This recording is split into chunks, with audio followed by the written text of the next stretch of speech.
Saris brothers శ్రావణ వేడుకలు అన్ని రకాల వస్త్రాలు శ్రావణంలో కూడా ఆషాఢం ధరలకే అమ్మకం.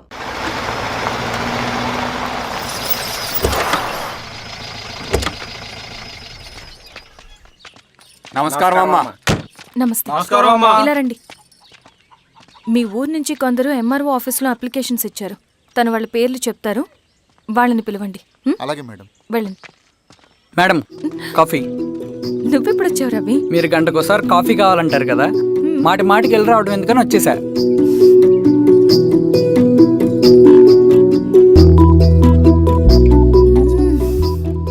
రవి, ఈ కాఫీ కోసమైనా నేను పెళ్లి చేసుకోవచ్చు. అదేంటి అలా అనేసారు? That's a compliment. భలే వారండి బాబు. దండాలమ్మా. నమస్తే. ఇలా ఇవ్వండి. చెప్పండి మీ సమస్యలేంటో. పేరు తలుపుల వీరాంజనేయులు, ఉన్నది 3 ఎకరాల పొలం. చెన్నుపాటి ధనుంజయరావు అనే మహానుభావుడు అందులో 2.5 ఎకరాల భూమిని తన పేరు మీద రాయించుకున్నాడు. అడిగితే నీ దిక్కున్న చోటు చెప్పుకోమన్నాడు. దిక్కులేనాడు కాబట్టి 1/2 ఎకరం భూమి మీదే పెద్ద కుటుంబాన్ని నెట్టుకొస్తున్నాడు. అవునమ్మగారు, ఆ పొలం ఎలాగైనా తిరిగి ఇప్పించేయండి అమ్మగారు. ఆ పొలం కోసం 3 సంవత్సరాల నుంచి తిరుగుతున్నాను అమ్మగారు. వీరబాబు, వీళ్ళందరి దగ్గర కలెక్ట్ చేసుకో. మేడం, దాదాపుగా ఇక్కడ ఉన్న వాళ్ళందరి పరిస్థితులు ఇవే. వీళ్ళ సమస్యలు పరిష్కారం కావాలంటే మాట్లాడాల్సింది వీళ్ళతో కాదు మేడం, మన ఊరి పెద్ద మనుషులతో. ఇందు మూలంగా 50 మంది గ్రామ ప్రజలకి తెలియజేయదేవనగా శ్రీరామగిరి గ్రామ పంచాయతీ మోతుబరి రైతులు, సన్న చిన్నకారు రైతులందరూ రేపు ఉదయం 10 గంటలకి ఎంఆర్ఓ ఆఫీస్ దగ్గరికి రావాలా.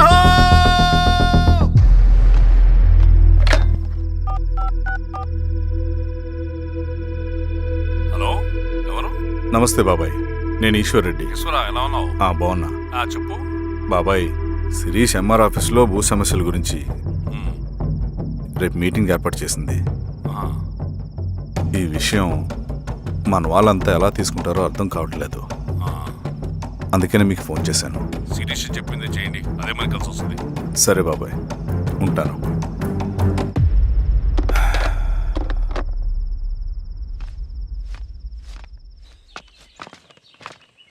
నమస్తే మేడం. నమస్తే అమ్మా. కూర్చోండి. పొలాల్లో పండిన పంట కోతకొచ్చినా ఈ రోజుకి ఒక్క గింజ కూడా తెగకుండా పక్షులకు, పందికొక్కలకు ఆహారంగా పోతుందంటే దానికి కారణం ఇది. ఈ ఊరికి పట్టిన దౌర్భాగ్యం మీరు చేసిన అక్రమాల చిట్టా. కడుపు మంటతో ఉన్నవాళ్లు మీరు చెప్పిన కూలీకొచ్చి ఎందుకు పనిచేస్తారు? దౌర్జన్యాలు చేసి దిక్కున్న చోట చెప్పుకోమన్నారు. ఇప్పుడు ఆడవే వాళ్ళకి దిక్కైంది. అది ఎవరి తప్పు? మొత్తం 100 ఎకరాల పైచిలుకు భూమి వాళ్ల దగ్గర దౌర్జన్యంగా లాక్కుని ఇన్ని సంవత్సరాలుగా మీరు అనుభవిస్తూ ఉన్నది. మీ అంతట మీరుగా తిరిగిచ్చేస్తారా, లేదా చట్టం ఎలా పనిచేస్తుందో మీకు చేసి చూపించమంటారా? అలా చేయండి మేడం. నువ్వు ఆగవే నరసింహులు. ఏం చేయాలో మా ఎంఆర్ఓ గారికి బాగా తెలుసు. అట్టా కానివ్వండి అమ్మా. ఇస్తే మీ పొలాలు ఇవ్వండి, మా వివం. మీ పేరేంటి? సామిరెడ్డి. రూల్స్ ప్రకారం వెళ్తే మీ మొత్తం పొలం పోతుంది. కూర్చోండి. సామిరెడ్డి కూర్చో.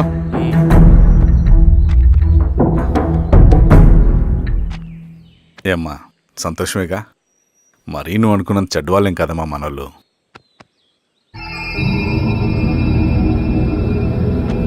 పదనాన్న. నమస్తే. పెద్ద ఆయన చెప్పాడు, అంతా మన మంచికే. పోను నీకే అర్థం అవుతుంది. సెంట్రల్ కమిటీ నుంచి కొత్త ఆర్డినెన్స్ వచ్చాయి. దాంట్లో ముఖ్యమైనవి జరగబోయే మైనింగ్ ఆపాలి, రెండోది జెడ్పీటీసీ ఎలక్షన్స్ని బైకాట్ చేయాలి, దీనికి జనాల్ని సిద్ధంగా ఉంచాలి. లాల్ సలాం కామ్రేడ్. లాల్ సలాం. ఏంట్రవి, శ్రీరామగిరిలో భూస్వాములందరూ దేవుళ్ళైపోయారంట, పేద ప్రజలకంతా వరాలు ఇస్తున్నారంట, ఏంటి సంగతి? అవునన్నా, నేను కూడా ఆశ్చర్యపోయాను. ఒక గవర్నమెంట్ ఆఫీసర్ తలుచుకుంటే ఒక ఊరు క్షణాల్లో ఎలా మారిపోద్దో నా కల్లారా చూశానన్నా. అది కాదన్నా, అంటే నా ఉద్దేశం వాళ్ళు ఏం చేసినా దానికి ఒక స్ట్రాటజీ ఉంటుంది. శిరీష వాళ్ళ వర్గానికి చెందిన అమ్మాయి. ఆ అమ్మాయికి ఎంత పాపులారిటీ వస్తే వాళ్ళకంత మంచిది. ఎందుకంటే వాళ్ళ అన్నయ్య ఈశ్వర్ రెడ్డి రాబోయే జెడ్పీటీసీ ఎలక్షన్స్లో చైర్మన్గా పోటీ చేయబోతున్నాడు. ఈ అభిమానం మొత్తం వాళ్ళు ఓట్ బ్యాంక్గా మార్చుకోపోతున్నారు. అంటే అన్నా, శిరీష అయినా ఎవరైనా ఒకే తాను ముక్కలే. అధికారమే వాళ్ళ అవసరం తీరుస్తుంది. వీళ్ళందరూ అధికారం కోసం ప్రయత్నం చేసేది వాళ్ళ ఉనికిని కాపాడుకోవటం కోసమే. రేపే నామినేషన్ వేస్తున్నారు.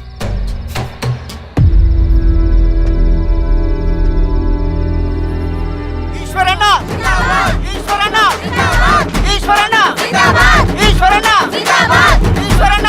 అమ్మారావు గారు మీ సపోర్ట్ మాకు కావాలి. స్వామి అయ్యా మీ అన్నయ్య గారు ఎలక్షన్ నిలబడుతున్నారమ్మా. అవును. అయితే మా ఓట్లని మీ అన్నయ్య గారికేనమ్మా. వాళ్ళు ఏం చేసినా దానికి ఒక స్ట్రాటజీ ఉంటుంది. అమ్మాయి గారు సంజీవ్ రెడ్డి గారు వస్తున్నారంట. మధ్యాహ్నం భోజనానికి అన్నయ్య గారు ఇంటికి వచ్చి ఉన్నారమ్మా. అవునా? సరే సరే అమ్మ. రవి, నువ్వు కూడా నాతో వచ్చి. అది రవి, ఇక్కడ నాకు ఫ్రెండ్స్ అంటూ ఎవరు లేరు. నాకు తెలిసిన వాడివి నువ్వు ఒక్కడివే. I'm feeling alone. అందుకే, అర్థమైందా? సరే.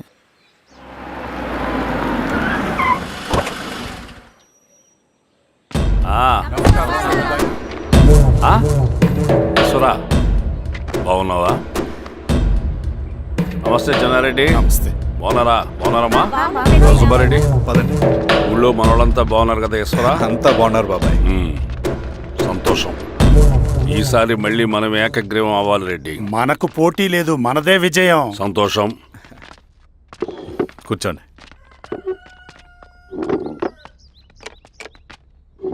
మీరందరూ లోపలికి వెళ్ళి భోంచేయండి. అలాగే అన్న. ఆ రైతు కూలి సమస్యలు ఎంతవరకు వచ్చినాయి? మాట్లాడుతున్నాం బాబాయ్, దాని గురించి మీరేం వరి అవ్వట్లేదు. బాబాయ్, ఆ, నమస్కారం. రండి రండి. ఎంఆర్ఓ శిరీషారెడ్డి గారు. శిరీష రెడ్డా? ఆ, శిరీష అనే పిలవచ్చుగా. అమ్మమ్మ, పులికి పంచాలాగా సింహానికి చూలాగా అది మన ఐడెంటిటీ. అది అంతా ఉండాలి. సరే బాబాయ్, నేను ఫ్రెష్ అయ్యి వస్తాను, మీరు కానివ్వండి. ఆ, అయినా ఈ కాలం చదువుకున్న ఆడపిల్లలతో మాట్లాడటం చాలా కష్టం. చుట్టుపక్కల శిరీషుకున్న ఇమేజ్ మనకి చాలా మంచి అయింది ఈశ్వరా. నేను అడగకముందే పార్టీ హైకమాండ్ సర్వే చేయించి నీకే ఫేవర్గా ఉండడం వల్ల టికెట్ ఇచ్చింది.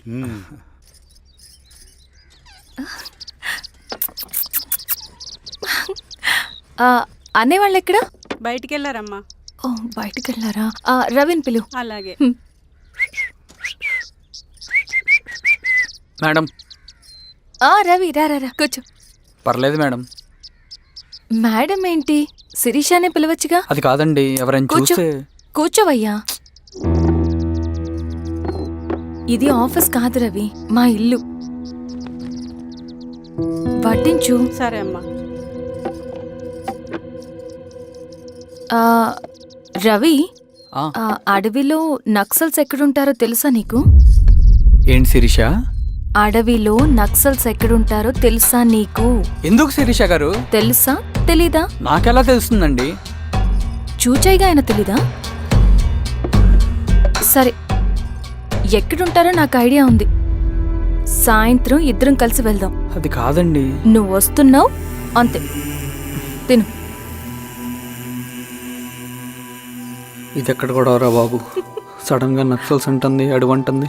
కొంప తీసి నా మీద ఏమైనా అనుమానం వచ్చిందే ఏంటి? రవి, ఇక్కడే ఆపొకసారి. ఎందుకు ఇప్పుడు ఈ టైంలో అడ్వెంచర్లు? ఇప్పుడు జరగరాంది ఏమైనా జరిగితే రేపు మీ అన్నయ్యకి తెలిస్తే బాగోదు.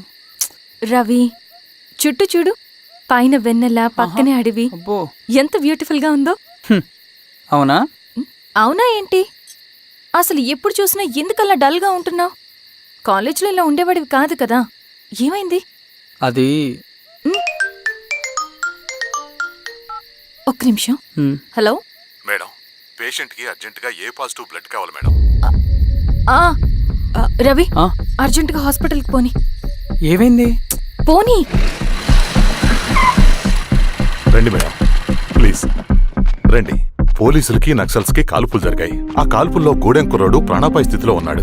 తన బ్లడ్ మీ బ్లడ్ సేమ్. ఆ బ్లడ్ గ్రూప్ మా హాస్పిటల్లో లేదు. అందుకే మీకు కాల్ చేశాను. ఓ అవునా? అవును మేడం. పదండి డాక్టర్. Thank you madam.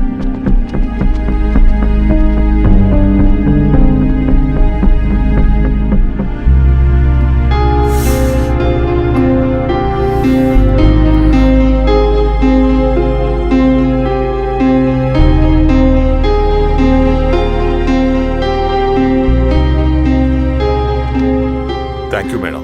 పర్లేదు డాక్టర్. ఇప్పుడు అతనికి ఎలా ఉంది? తను స్పృహలో లేడు మేడం. రవి, నీ దగ్గర మనీ ఉందా? ఉన్నాయి. ఇవ్వు. ఇది అతనికి అందించండి. ఓకే. జాగ్రత్తగా చూసుకోండి. అలాగే మేడం. రవణ, రవణ.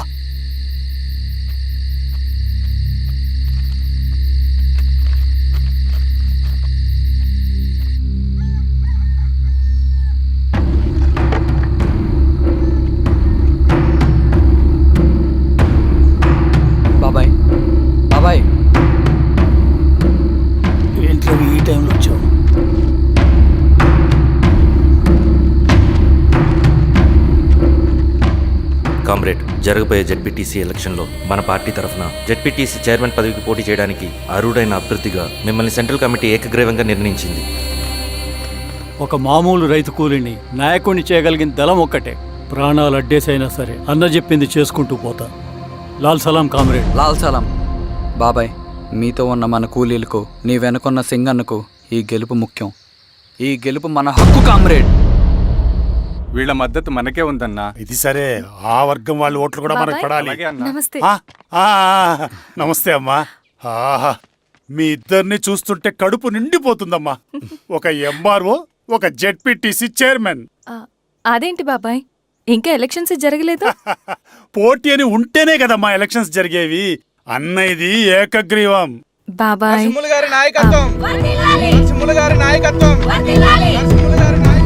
ఓ అయితే పోటీ ఉందన్నమాట. స్వామి, కార్తీ, ఆఫీస్కి వెళ్దాం. అలాగే రండి.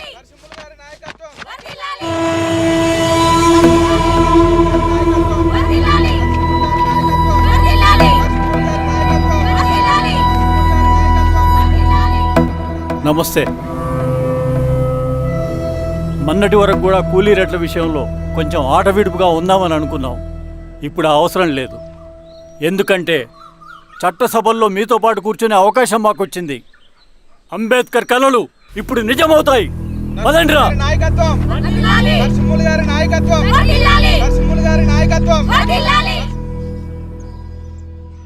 ఆ నర్సరీ ఎలక్షన్ పోటీ చేయటం ఏంటి? నా కర్మ వీరస్వామి, నా పోస్టింగ్ ఉన్నప్పుడు ఇవన్నీ జరగాల. ప్రచారానికి మారువేషంలో అన్నలు కూడా వస్తారేమో సార్. రాని ఎవడన్నా వచ్చి విప్లవం, ఉద్యమం అని మాట్లాడాడు అనుకో, నా కొడుకుని అప్పుడు గానీ జీవితమే ఒక ఆట, సాహసమే పుబాట.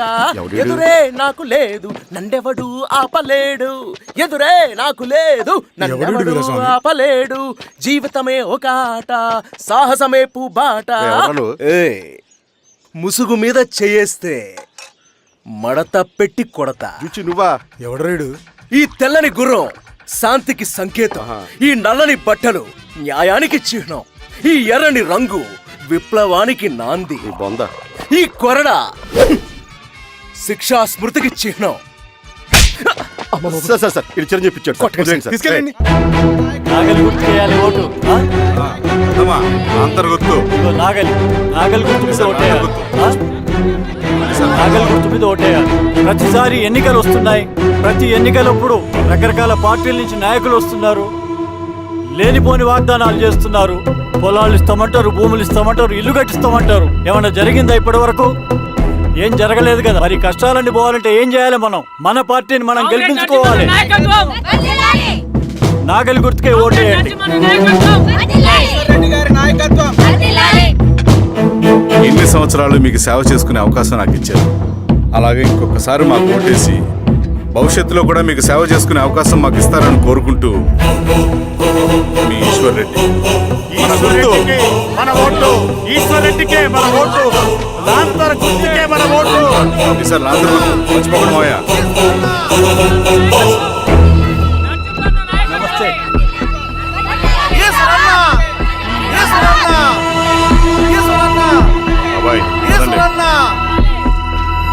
అమ్మా, గుర్తుంది కదా లాంతర్ గుర్తు.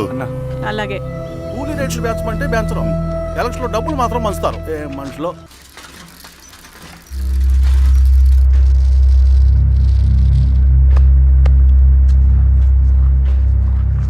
చెప్పండి అన్న. అన్ని సమస్యలు పోలీస్ స్టేషన్ల పరిష్కారం కావు రెడ్డి. కొన్ని మనమే చూసుకోవాలి.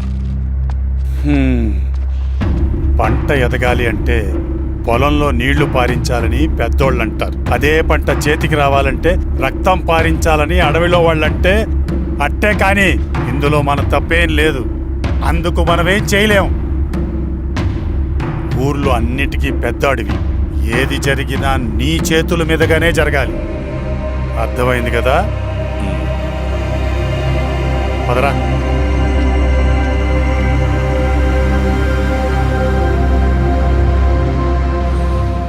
బియ్యంలో రాళ్ళున్నాయి, ఏరేయాలి.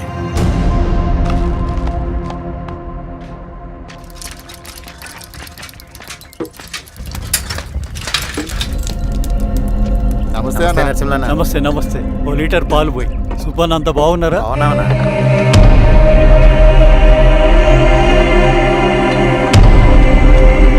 వెళ్ళొస్తాను. మంచిది, వస్తాను.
బాబాయ్ నీకేం కాదు బాబాయ్, కళ్ళు బాబాయ్. బాబాయ్ బాబాయ్ బాబాయ్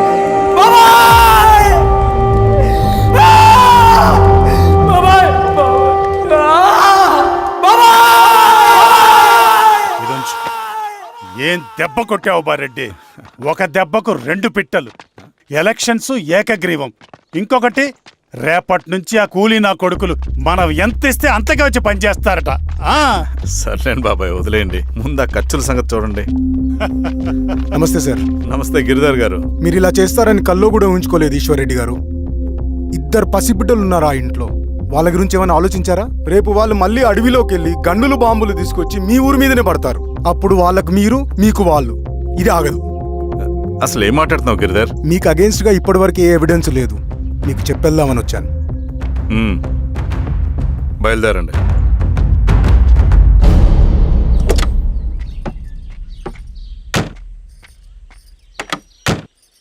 రవి,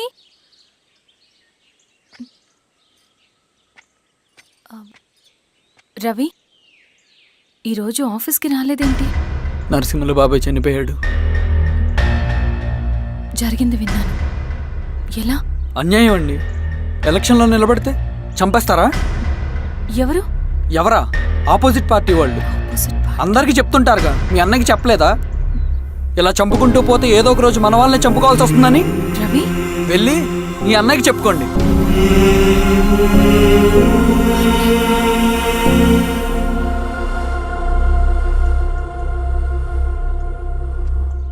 అన్నయ్య, నీతో మాట్లాడాలి. ఏంటమ్మా? ఎందుకు ఇలా చేసావన్నయ్య? ఊరంతా సరే, నువ్వు కూడా నన్ను తప్పడుతున్నావమ్మా. ఇందులో తప్పు పట్టడానికి ఏముందన్నయ్య? నిన్న నా కళ్ళతోనే చూశాను. స్వామి, కారాపు దానికి పద.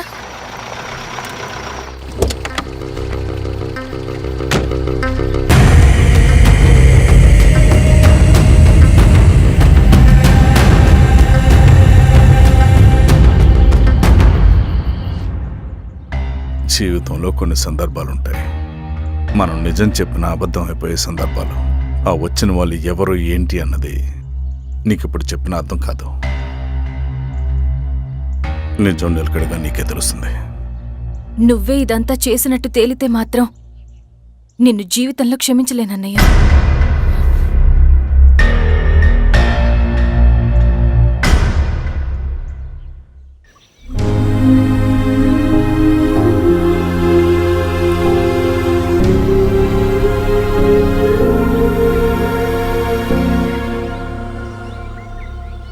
Comrade Narasimhanna, comrade Narasimhanna, comrade నరసింహన్న.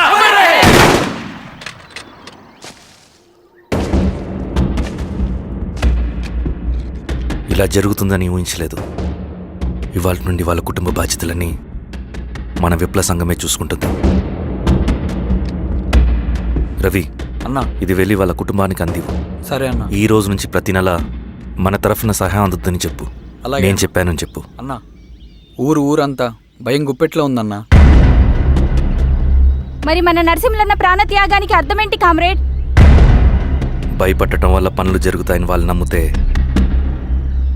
వాళ్ళకంటే ఎక్కువ భయపడగలుగుతానని వాడికి తెలియాలి. లాల్ సలాం కామ్రేడ్! లాల్ సలాం కామ్రేడ్! లాల్ సలాం కామ్రేడ్!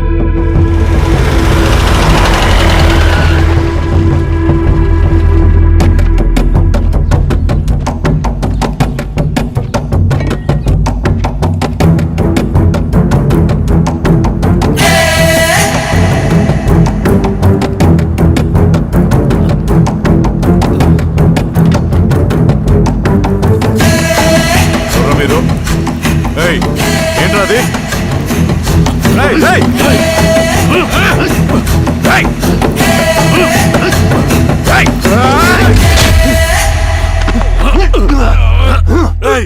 ఎవరు మీరు? ఏం కావాలి?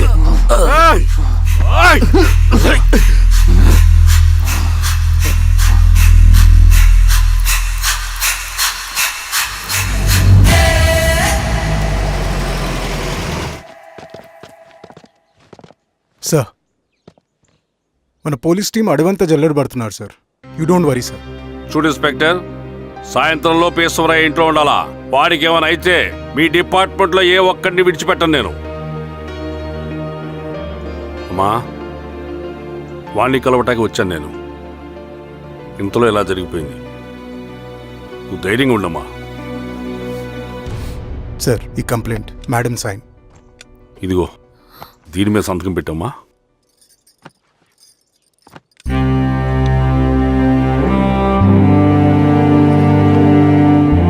వెళ్ళండి, ముందెళ్ళి అబ్బని చూడండి. సార్,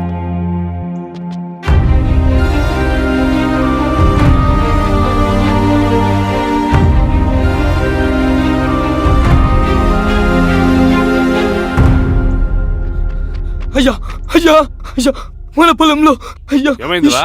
ఈశ్వర్య శవం శవం శవం. చెన్నారెడ్డి, పద, పద, పద.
అలాగే సార్.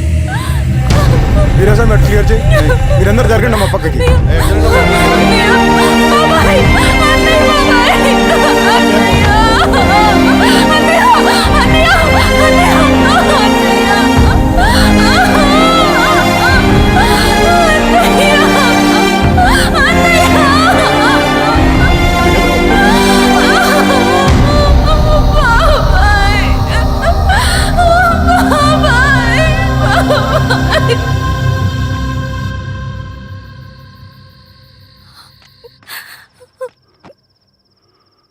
ఊరుకో అమ్మా, ఊరుకో. నలుగురికి మంచి చేయాలన్నది మీ అన్నయ్య కళ. అలాంటి వాడిని పొట్టను పెట్టుకున్నారు. ఆ కళ మధ్యలోనే ఆగిపోకూడదమ్మా. ఇందులో సంతకం పెట్టు. బాబాయ్, మీ అన్నయ్య ఆత్మ శాంతించాలంటే నువ్వు ఈ పని చేయక తప్పదమ్మా. కానీ బాబాయ్, నేను ఈ పరిస్థితుల్లో... అమ్మా, పరిస్థితులు చక్కబడాలంటే మనం పవర్లో ఉండాలి. ఇదిగో, నువ్వు పెట్టిన ఆ ఒక్క సంతకం చాలా మంది జీవితాలు మార్చింది. నువ్వు పెట్టబోయే ఈ సంతకం ప్రజాస్వామ్యాన్ని బతికిస్తుంది. పెట్టమ్మా.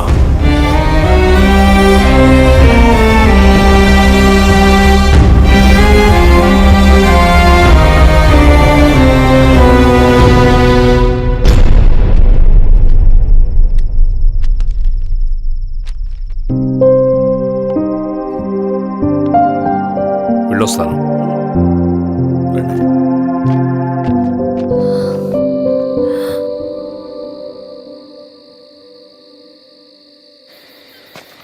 లాల్ సలాం కామ్రేడ్. లాల్ సలాం. పినపాక మండలం జెడ్పీటీసీ అభ్యర్థిగా శిరీషారెడ్డి. రవిని పిలిపించు. లాల్ సలాం కామ్రేడ్. లాల్ సలాం. ఎంఆర్ఓ శిరీష ఈ ఎలక్షన్ నుంచి తప్పుకోవాలి. ఏం చేయమంటావు అన్నా? శిరీషాని ప్రజాకోర్టులో హాజరుపరచాలి. అది నువ్వే చేయాలి. అన్నా, ఎక్కడికి పోతున్నాం మనం? సమసమాజ స్థాపన వైపుకు. బలహీనుని బానిసగా మార్చి దోచుకోవాలనుకునే బలవంతుడి గుండెలు చీల్చే వైపుకు. అభయం ఇచ్చే ఎర్ర జెండా నీడ వైపుకు. రవి, అందుకే ఎలక్షన్ జరగకూడదు. గెలిస్తే మనమే గెలవాలి. డబ్బు, కులం, రాజకీయ కండబలం, సానుభూతి ఓట్లు కానీ గెలవకూడదు. ఈశ్వర్రెడ్డి హత్య జరిగింది కాబట్టి ఈసారి శిరీషకి హై సెక్యూరిటీ ఉంటుంది. జాగ్రత్తగా డీల్ చేయి.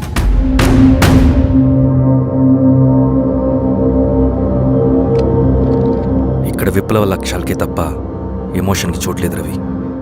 హత్యకి గురైన నరసింహులకు 2 పసిబిడ్డలున్నారు. అలాంటి ఎందరో పసిబిడ్డల భవిష్యత్తు కోసం మనం ఇచ్చేసినాం రవి. రవి, సెకండ్ వరల్డ్ వార్లో జర్మన్ సైన్యం స్టాలిన్ కొడుకుని బంధించింది. తమ జనరల్స్ని వదిలిపెడితే గాని నీ కొడుకును వదిలిపెట్టమని బేరం పెట్టింది. స్టాలిన్ ఏం చేశాడో తెలుసా? దేశం కోసం తన కొడుకుని వదిలేసుకున్నాడు. కానీ జనరల్స్ని వదిలిపెట్టలేదు. అది కమిట్మెంట్ అంటే. అదే కమిట్మెంట్ నీకు మన ఉద్యమం పట్ల ఉంటే వెళ్ళి శిరీషను తీసుకురా.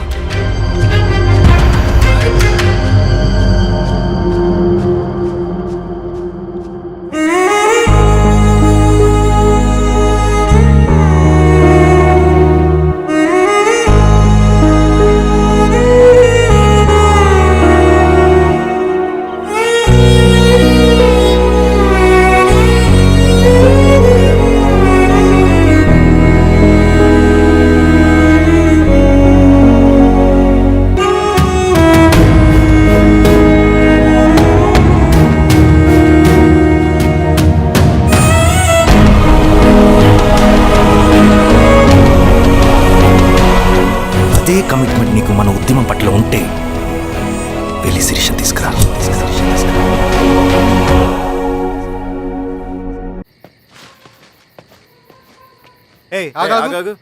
సార్, రవి మనోడేరా? వెళ్ళు. అమ్మా, భోజనం తీసుకురమ్మంటారా? నాకేమొద్దు. భోంచేయకపోతే ఆరోగ్యం పాడవుతుంది శిరీష.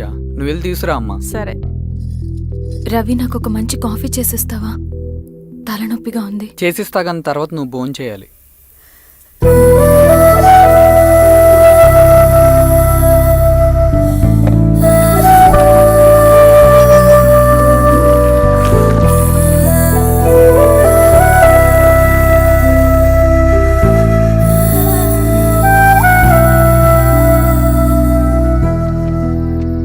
మీరేంటిలా?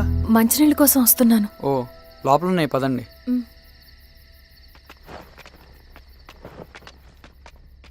ఇదిగోండి మంచినీళ్ళు.